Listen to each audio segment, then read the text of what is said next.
Hello class, and welcome to the physiology portion of this course. In this course we're going to talk all about the physiology of the gastrointestinal system, the endocrine system, the reproductive system, and the renal system. I thought I'd make this small video to give us an introduction to the cellular physiology underlying some of these mechanisms. So this will be talking a little bit about the transport mechanisms across the cell membrane, how cells communicate with each other, giving us just a little bit of the basic tools that we'll need to get into some of the more details as we move throughout this course. So just a small reminder that we're going to be talking a lot about the cell membrane, because the cell membrane, not only is it maintaining the cell integrity and keeping everything together, but it's also the major signaling border between the cell and its environment. So it's how the cell communicates with the other cells around it. All of these signals will be passing through the cell membrane, along with the different molecules moving into and out of the cell. So of course, just a small reminder, when we're looking at the cell membrane, we can see we have this phospholipid bilayer. And of course, you have the phosphate groups of the phospholipids. They're all facing their aqueous environments. So we'll either have these phosphates facing outside the cell, which we'll call the extracellular fluid out here, or we'll have these little guys facing inside the cell, which we'll name the intracellular fluid here. And of course, this is a fluid type of membrane where the phosphate or phospholipids are free to move back and forth, in and out. And you can maybe put a little puncture a probe in there, right? Maybe a little intracellular probe. And when you remove that, these guys will aggregate and seal that back up. So it's what we like to think of as the fluid mosaic, if you would. And of course, embedded in this, we have all those different proteins. Some of these would be receptors, some would be enzymatic proteins, structural proteins, glycoproteins, where you have modified carbohydrates, glycolipids as well. And then, of course, going through all these little guys, we also have the sea of cholesterol kind of holding this thing together. So you'll notice that the cell membrane is very thin. We only see it's 5 nanometers thick, very small, and that's a beautiful mitochondria inside that cell. But this just kind of shows us where that plasma membrane is. And we can see that the majority of this will, of course, be those phospholipids with the polar phosphate group facing outside the cell, perhaps out here like this, or inside the cell like this. But then those fatty acid tails, those tails that are made of hydrocarbons, right? These little guys, they will, of course, be tucked away in this core here in that center. Of course, mixed with those phospholipids, we have these glycolipids. Glycolipids are these modified lipids with a carbohydrate attached to them. And then, of course, floating through here like a little lipid rafts, we have cholesterol, and we'll also have sphingomyelin as well. The important thing to keep in mind is that the only molecules that can move into and out of the cell without any restriction will, of course, be your gases, because they're small and nonpolar. So gases would be like your oxygen, carbon dioxide, and then, of course, steroids as well. We could also include in that group our thyroid hormones, T3 and T4, but we'll see that these guys also have some membrane regulation that they're going to have a little bit of special consideration to think about as we move along. So this just reminds us that the phospholipid bilayer has these phosphate heads that are hydrophilic. They love the water. They try to interact with the water, and we can see them interacting with the water right here. And then, of course, the tails, these hydrocarbon tails, they're hydrophobic, or if you'd like, they're lipophilic. And you're going to see that they're actually repelled from the water, so they're kind of pushed away, hidden away. So the idea that we want to talk about then is, how do we move things across this phospholipid bilayer that pretty much restricts everything except for gases and steroids? And what we're seeing here is that there's a few different ways, different molecules and substances and proteins that we can use to move different things. And what we'll do is we'll focus on the speed of this transport, right? So the things that will go through the fastest will be pores. Pores are these large openings, basically holes, if you would, that let large substances of molecules go through, very usually specific to one type of substance or another. A good example of a pore would be something called the aquaporin. Aquaporins are these special pores that let water go through, because water, due to its polarity, is rather restricted across the cell membrane. Now you'll see other substances that let smaller other things go through. Of course, be your ion channels. These could be your sodium ion channels, your potassium channels, your chloride channels. Those are very specific. But there's, of course, also non-specific channels like the cation channels that would let calcium and sodium go through together. Other types of proteins that will let substances go about the same rate, a little bit slower than your pores. We also have carrier proteins. Carrier proteins are those proteins that transport specific substances across the cell by changing their conformation. In this case, they still move down their concentration gradient, right? It's not an active transport, it's still passive, but the carrier protein will have to undergo a conformation change. And a great example of this would be your glucose transporters. Glucose transporters allow glucose to move passively down its concentration gradient, but it will have to go through these proteins. Now, if the protein is moving two substances and they both go in the same direction, we call it, of course, a symporter. If they're going in opposite directions, then we call it an antiporter. Now, another group of molecules that will let things move through, but not nearly as fast, are the ATPases. As the name implies, ATPases are, of course, the active transport, right? They're breaking down ATP into ADP and a phosphate and using that energy from the hydrolysis to actively pump substances across the cell membrane. Now, as we can see, there are different types of ATPases. We have the P-type, the F-type, and the V-type. There's another group called ABC transporters. These are technically not ATPases, but they will be using the ATP, so we're going to keep them here as a member of the active transport family, just to keep that in mind as we move along. Now, looking at the example of the pores, a great example here would be the Aquaporin 2, and we say it's 2 because there are other versions of aquaporins, and this is just one of them. And as the name implies, aquaporins are basically like pouring water through a large opening inside the cell membrane. Now, even though this is always open, always letting water through, we can either add more aquaporins or we can remove aquaporins through different types of protein-protein interactions, where we can use a hormone or some maybe peptide or neuropeptide to activate or remove certain aquaporins. And that's a good example of how we might do this. So we can see this is a collecting tube cell, so perhaps this is in a kidney. And you can see over here we have the apical surface or the mucosal surface that's facing the lumen of the collecting duct perhaps, or in this case, the convoluted tubule. And then what we want to do is we want to reabsorb some of this water. And to do that, we have to create these aquaporins. Now, whenever we need these aquaporins that will let the water go through, we will actually use a signal, of course, which we call antidiuretic hormone. So hopefully you guys remember antidiuretic hormone from the posterior pituitary gland. This is also called arginine vasopressin, so you get this AVP, but that's the same thing as ADH, however you want to call it. But the point is they bind to these specific types of receptors. These are the V2 receptors. And so what we're going to do to get these aquaporins activated, we're actually going to come back here and we're going to bind the AVP or the ADH to these V2 receptors, and that will trigger a signal transduction. As you can see, we have this G protein family being stimulated, where this alpha receptor will activate the adenylyl cyclase, causing the formation of cyclic AMP. And cyclic AMP from the ATP will then go on and activate protein kinase A, causing a phosphorylation, and then it's another series of reactions within the cell. Some of these guys will be going into the cell and into the nucleus, causing the transcription of the gene. So we'll start to make the aquaporin 2 proteins through transcription, then translation. And then some of these guys will be attaching these proteins to these vesicles, and the vesicle will then transport this out to the cell membrane, inserting it out onto the apical surface.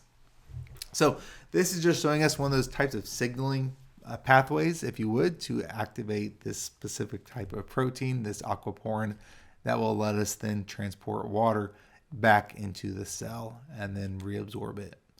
So the main agonist, of course, for this is ADH, or like I said, arginine vasopressin, or just vasopressin if you like. And that's what happens when it binds to that V2 receptor, causing that cyclic AMP, the second messenger there, to increase in concentration. So we'll come back to that in a little bit, but that just hopefully gives us a little bit of an idea about this signaling pathway.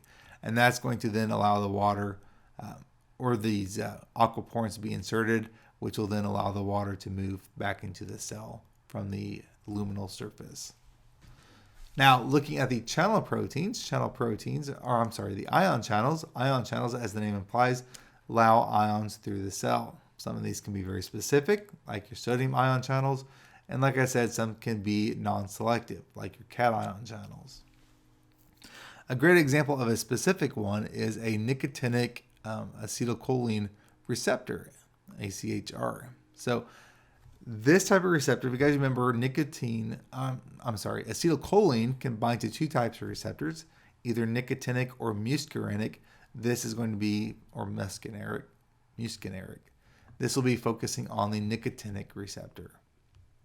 And what we'll see is that these guys are ion channels. So that when the acetylcholine binds to the receptor, that will then open up the ion channel, letting sodium through the cell membrane.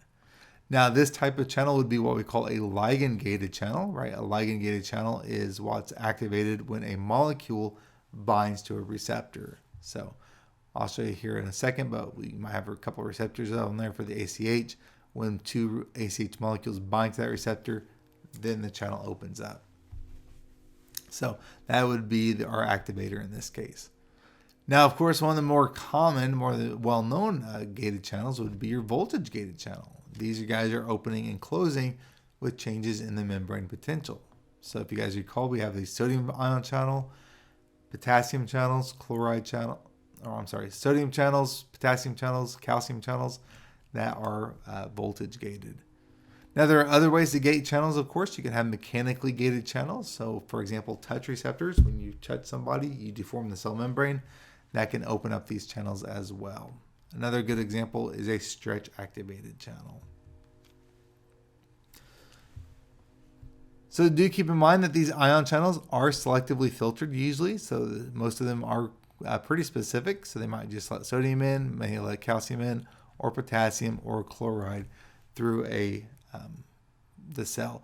And of course, they will always move down their concentration gradient.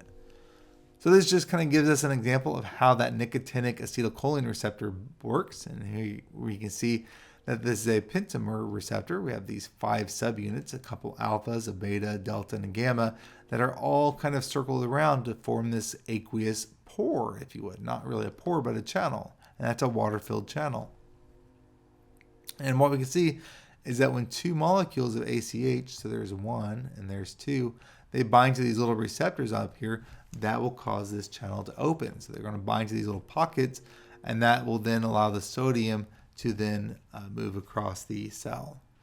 Of course, these guys are very important because these acetylcholine receptors are what we find at the neuromuscular junction, right? These are what make your skeletal muscles contract. So when the motor neurons release the ACH, they bind to these receptors, and that will then cause the excitation of the muscle fiber. You'll also notice that you'll see these receptors in the ganglia. So whether we're talking about the parasympathetic nervous system or the sympathetic nervous system, all preganglionic fibers, right? Those that are coming from the central nervous system, they will be cholinergic, releasing acetylcholine.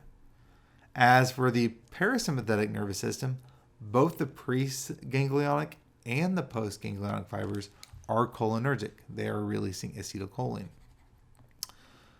Sympathetic nervous system, the postganglionic fibers would of course be adrenergic, releasing norepinephrine, but the preganglionic would still be these cholinergic. And we'll get into the details of those later on in a later lecture, but that's just kind of something to remember.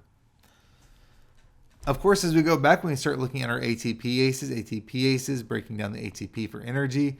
And of course, do remember that they are transporting in this case, this is just one example, right? There are many types, but this is what we like to think of as our prototype, the sodium potassium ATPase.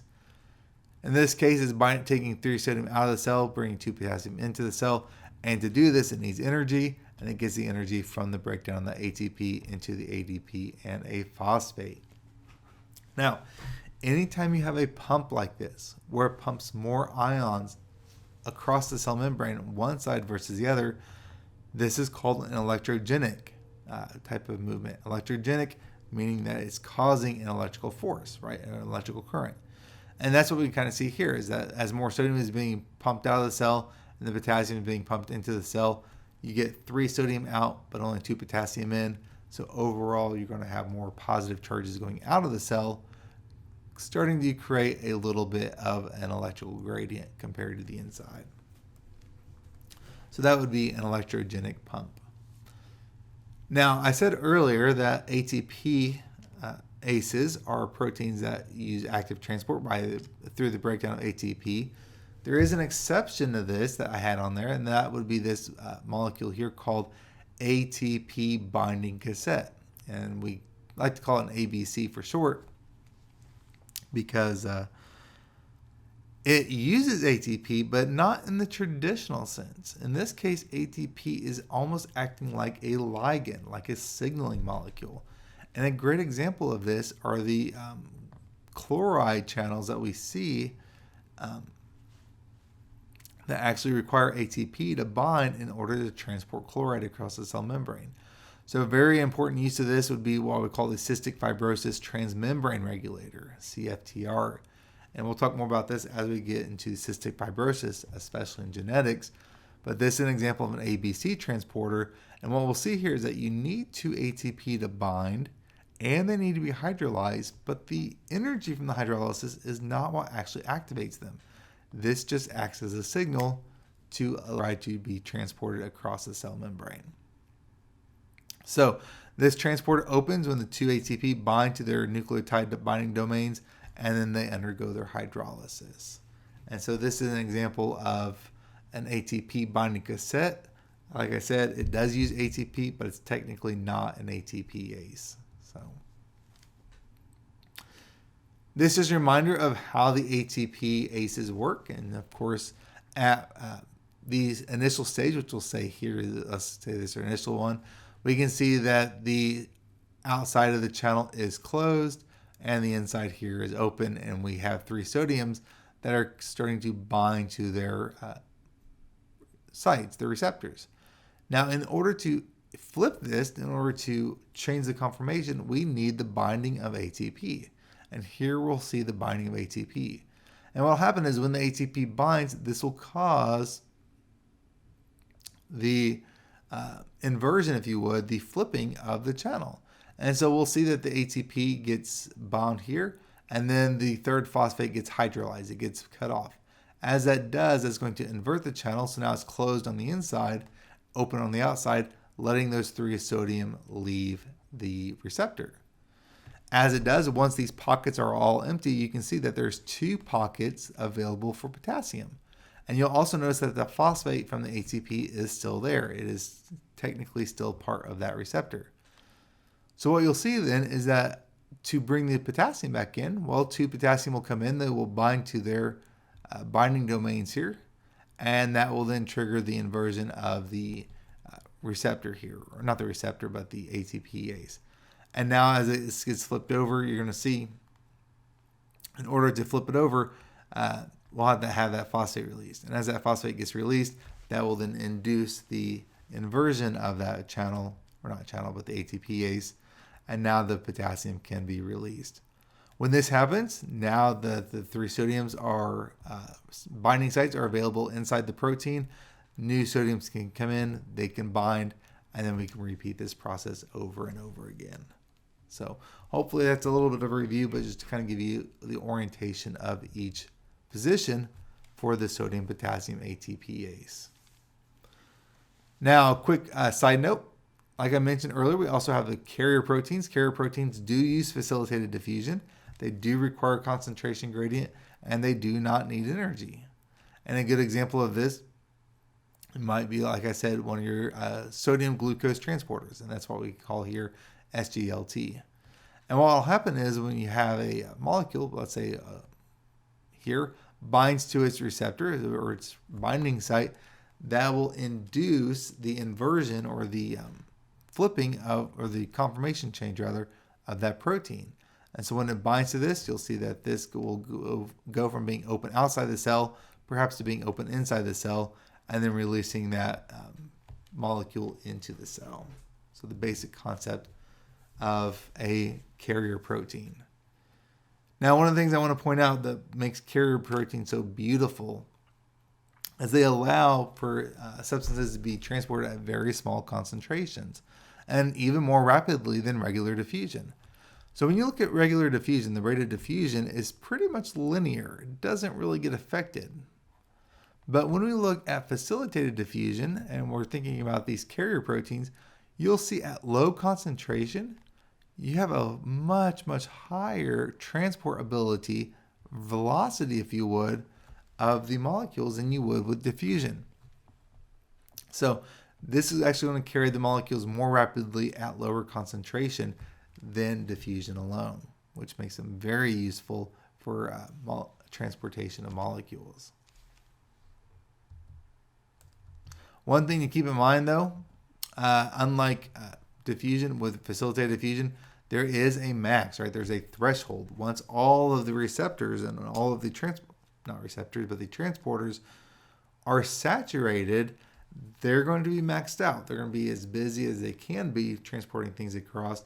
And if you go above that Vmax, then you might have some spillover. And that's a good example with what we think of with diabetes mellitus, the spillover of glucose. Excuse me.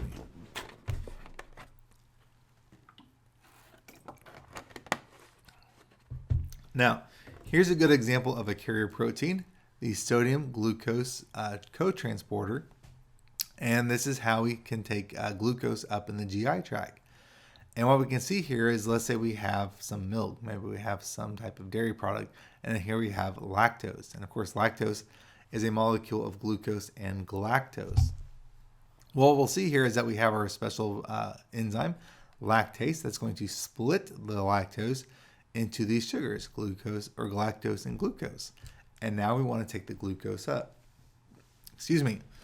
Well, to do that, we're actually going to use this sodium glucose transporter. And what it does is it links the facilitated diffusion of glucose to the transport of sodium. And so on the basolateral surface, you would have these sodium-potassium pumps that would continually pump the sodium out of the cell, making sure that the cytoplasm has very low sodium.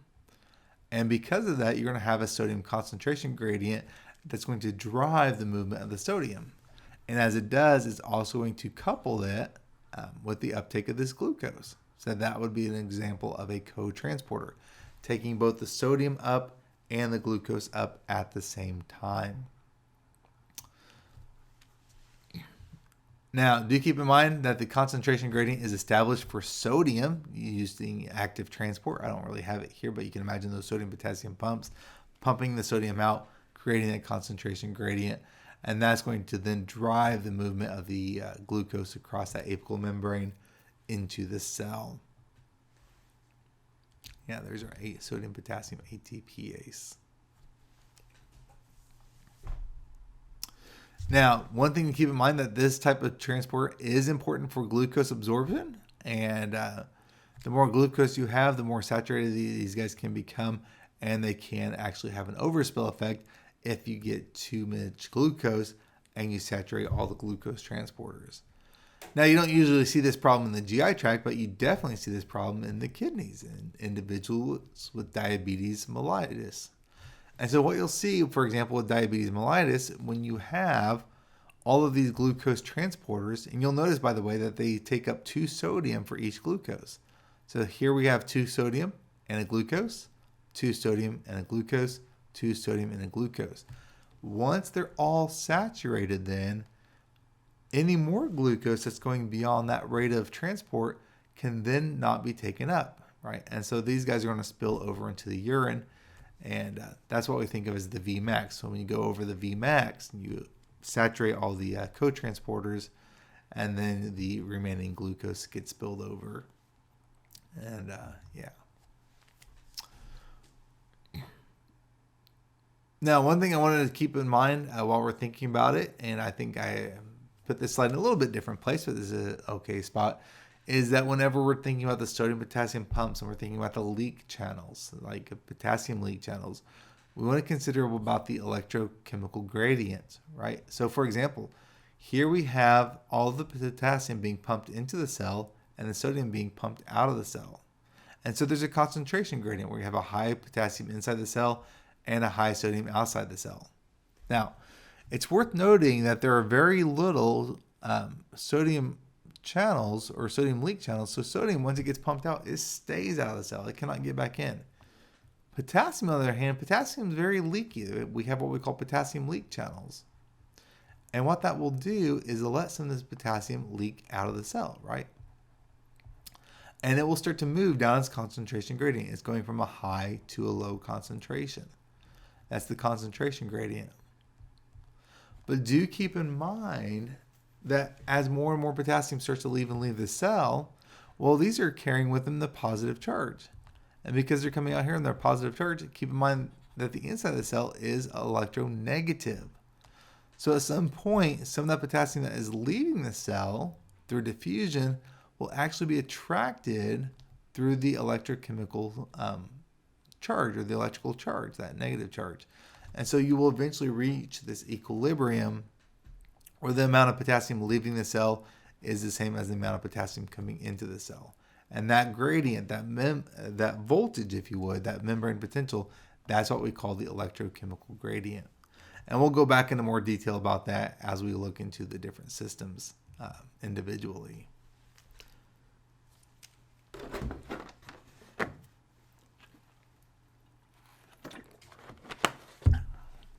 Now, in our next section, I'd like to take a moment and talk a little bit about cell-to-cell signaling, how cells are communicating with each other, right? Now, cells are, of course, having environmental information. So maybe you're smelling a very good pizza outside, or maybe you're tasting some nice water, or maybe you're just hearing different sounds.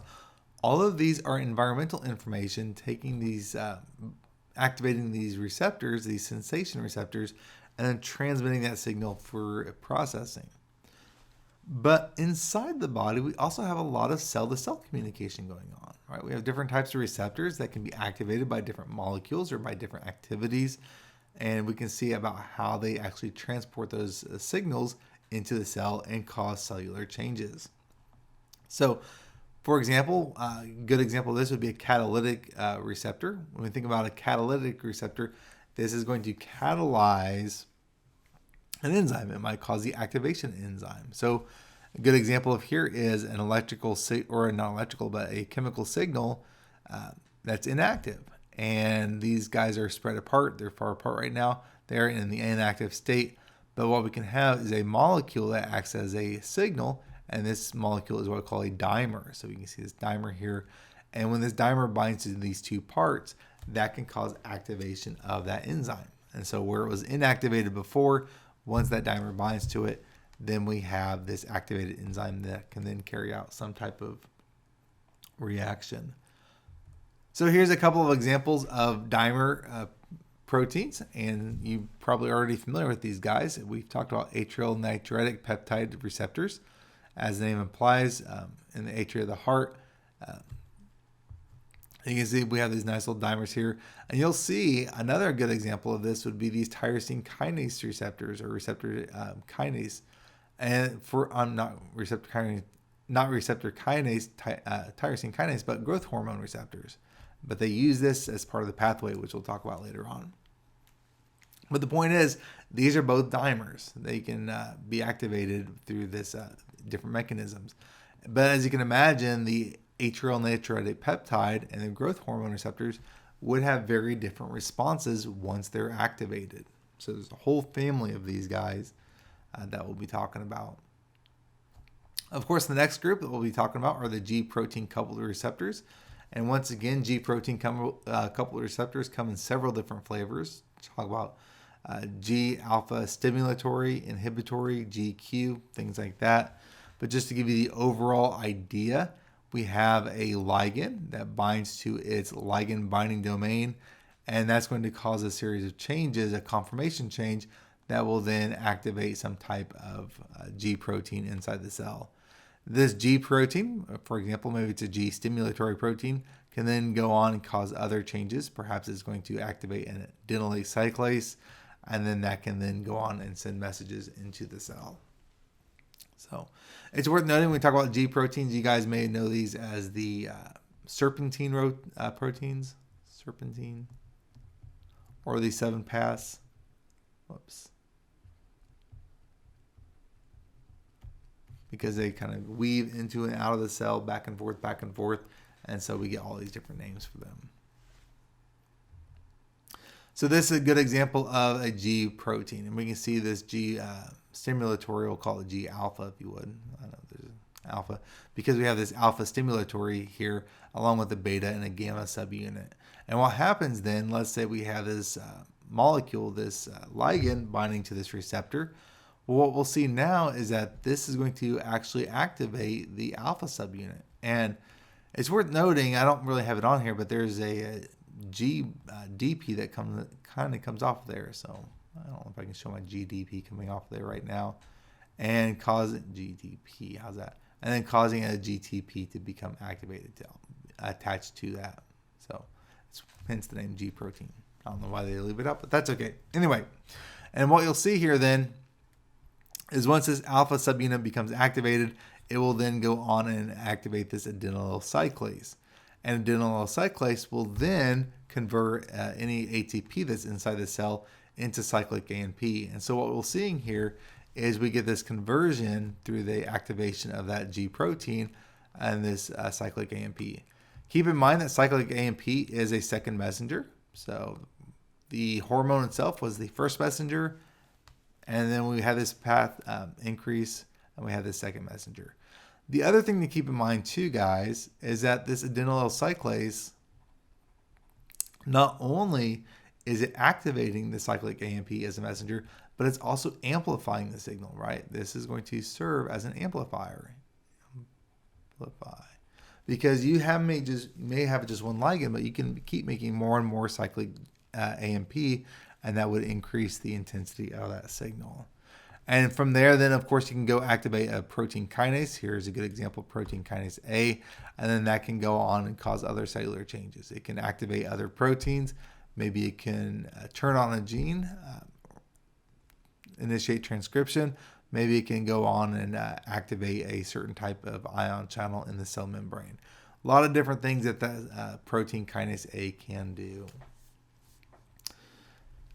Now, another example of a G protein would be your GQ, and so we call this the G alpha Q, and this is what we think of as the PIP2, the phosphodienoacetyl 4,5-bisphosphate. It's a really weird name. It's a fun one. Anyway, and so what will happen here is that you get this binding of the ligand to its receptor, and now you're going to activate this alpha Q complex. This will then in turn activate this phospholipase C, and phospholipase C, what it'll do is it will cleave this PIP2, this phosphodienoacetyl bisphosphate, into IP3 and the DAG, right? So if you guys remember inositol triphosphate, that'll go into the cell. That's going to then activate the release of the calcium from the sarcoplasmic the endoplasmic reticulum.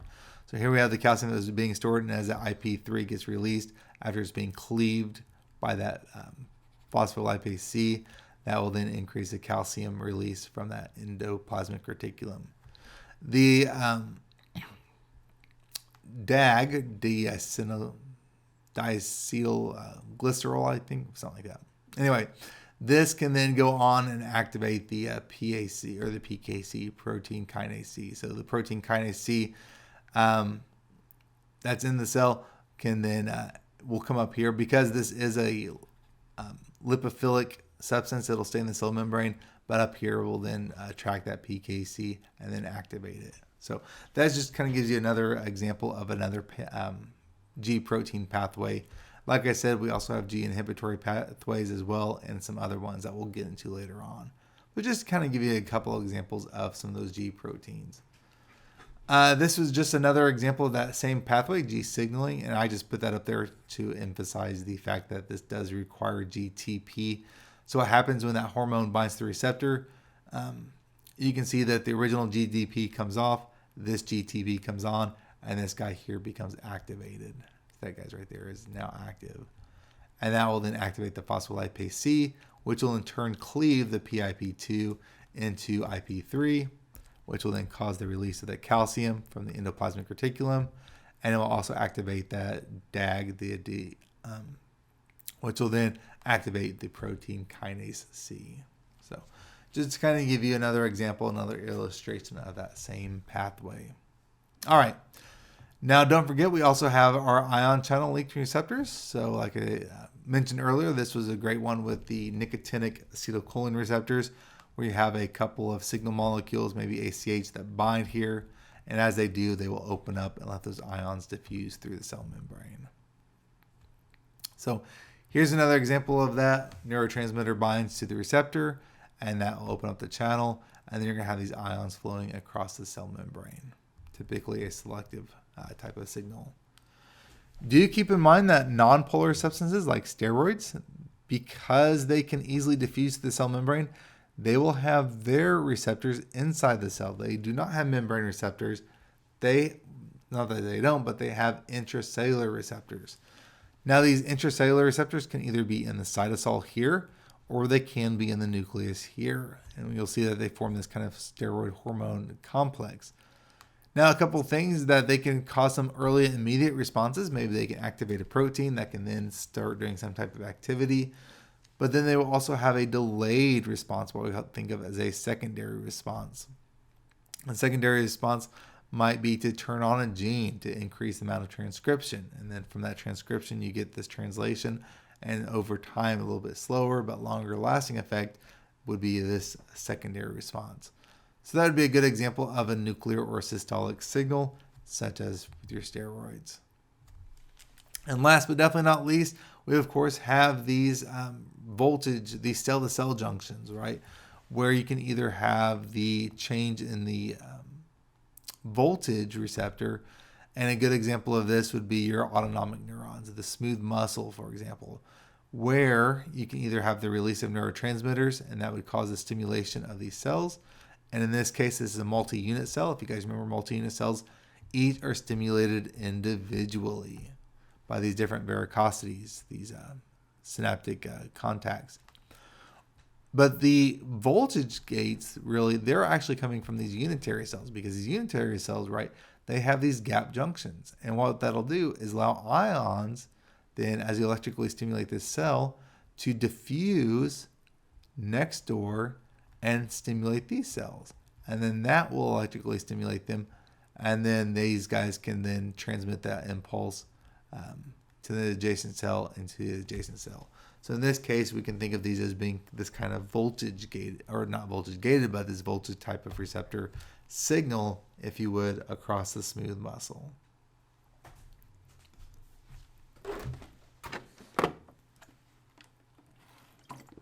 Excuse me. Last but not least, one thing I want to mention is just basically how we go through and we amplify a signal and disseminate the signal. So first and foremost, the most important thing is, of course, being able to recognize the signal, right? This ligand. And we'll talk about different drugs that can either be competitive antagonists or non-competitive antagonists for these different ligands. And they can do so by binding to these sites and making that site unavailable to the ligand. So the most important thing, you have to recognize that ligand, and that will then activate that receptor. Of course, then you have to send that signal through the transmembrane, the transduction. We talked a couple of ways that we've done that through the G-alpha signal, just as one example. And then as you start to send that signal through, you will then have transmission of that signal by activating different intracellular proteins. Maybe you're adding a phosphate to them. Maybe you're changing a protein conformation. Maybe it changes the just a couple of examples. Of course, we'll have ways to modulate the effector. So we're going to be thinking about ways to either increase proteins, decrease proteins, increase gene expression, decrease gene expression, change metabolism, things like that. And then, of course, the ultimate thing to think about is the response. The response, right? Maybe you'll have increase in cell growth, cell division. Think growth hormone. Maybe the cell will change its shape. Maybe it will undergo hypertrophy. Maybe it'll undergo atrophy.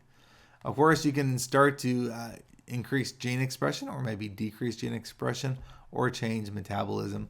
All of those are different responses. And last but definitely not least, once you've been satisfied, once you've reached your set point or your normal value, then ultimately you need to be able to terminate that signal. You need to be able to basically shut this thing down, right?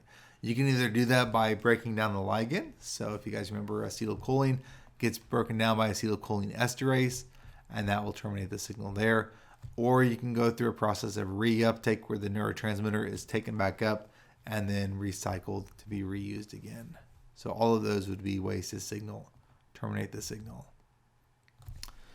All right, guys, this just goes through a basic example of how this would work using a muscarinic receptor. So here we have muscarinic acetylcholine receptor activation. You can see ACH binds to this muscarinic receptor. Here we have our alpha, our beta, and our delta subunits. A couple things that you'll notice is that what this will do, it does a couple of things. Number one, it can activate the G alpha unit. And we'll talk about that later on, but that's basically going to inhibit that adenylyl cyclase, basically turning it down. The other thing it'll do is it'll also release this gamma subunit. And this gamma subunit then is actually going to activate this potassium channel. And this potassium channel, by opening up, that's going to basically hyperpolarize the membrane. Of course, as the membrane is being hyperpolarized, that's going to decrease the heart rate. So we have recognition, where the acetylcholine binds to its receptor, transduction through this G protein pathway, transmission by taking that signal and activating this potassium channel. You can modulate, increase, decrease, and then the response is to let potassium out of the cell in this case. And like I said earlier, when we terminate it, that acetylcholine gets broken down into it gets broken down by acetylcholine esterase in the synapse, and that would be the termination of the signal. All right, guys, just real quick, do keep in mind where your body fluids are. We'll be talking about this later on, but intracellular fluid, the majority of your fluids is in the intracellular fluid. 60% is within the cells, 40% is outside the cells. So when you take a look at your total body fluid, 60% is here, 40% is here. Then, of course, that's distributed among your interstitial fluid, the fluid around the cells, the plasma, the capillary, the transcellular fluid, like that. So, and last but definitely not least, you also want to keep in mind the different ions, where they're at inside the cell or outside. Of course, you should know sodium is outside the cell along with calcium, and then potassium chloride, bicarbonates, things like that. Chloride's actually outside the cell, but hopefully that's just a little bit of basic review. All right, guys, that should definitely take us through our cellular portion of the course. And now with that, we can dive right in and talk about GI physiology. So I will see you in lecture.